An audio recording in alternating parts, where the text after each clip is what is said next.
Hi, I'm John Wilds. Hi, I'm Jodie Wilds. And we run a Jim's Mowing franchise. We've been in it 8.5 years. We have 5 trailers, 11 staff, run out of a factory. When I left school, I went and worked for my father. So we wholesale picture framing supplies all over Australia. For the first few years I worked in retail shops. I went and learned to become a picture framer and managed, from the age of 18, managed 3 framing stores. And then at 21, I started traveling as a salesman. So for the next 26 years, I went away from home every second week, traveled the country, selling picture framing materials to retail outlets. I thought, if I don't make a change now, I'm going to be doing this for the rest of my life. I always believe you've got to think about what you're doing. Is this what I want to do for the rest of my life? And I came up with the answer, no.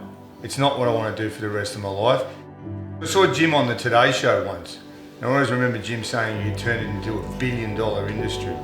The more I talked to everyone, it was just a good system. Yeah, I just inquired about gyms, went off and did it, bought a franchise and everything, signed all the paperwork, then went and saw my father and said, no, I'm leaving. And Dad was as happy as Larry. Dad couldn't be happier. He had no animosity towards it. He was very pleased that we were going off to do something on our own. Because he'd done all the research, what we were going into, and there was the opportunity then of it being more family friendly. I can remember sitting in the auditorium up in the back right hand corner and was just mesmerised for the 6 days. I've still got piles of notes that I wrote at my training 8.5 years ago. They're still in my office. I don't refer to them now, but I always did back in the old days. I don't think people actually know what customer service is anymore. Like, you go to most shops now, there is no service. You've even got to pay yourself. So my one was trying to get quotes in as quick as we can. We still do. There's times we fail because we get really busy, but we communicate well with the customer. When this does happen, we will tell them we've got a small delay, so they're not sitting waiting. When you employ staff, it's not, some people will go staff and you need to get financial reward from the staff. For me, it's building a big team and developing staff as human beings. So again, it's the process of developing people that you employ into better human beings. So they're happier when they come to work, they want to come to work, they're in a better place in society. Money was always at the end of the day, we had to make sure we could pay our bills.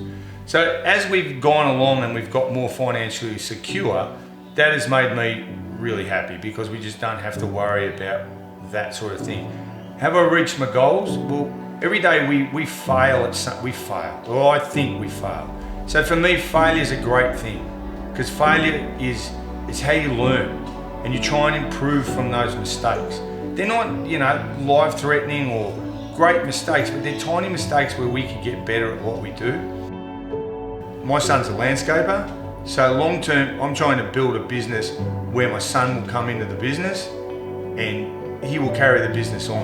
And then I can still work in the business, then I have the ability to be able to do that and still do things and help him and still work and still feel like I'm achieving and giving back to society and helping staff and other people. Yeah.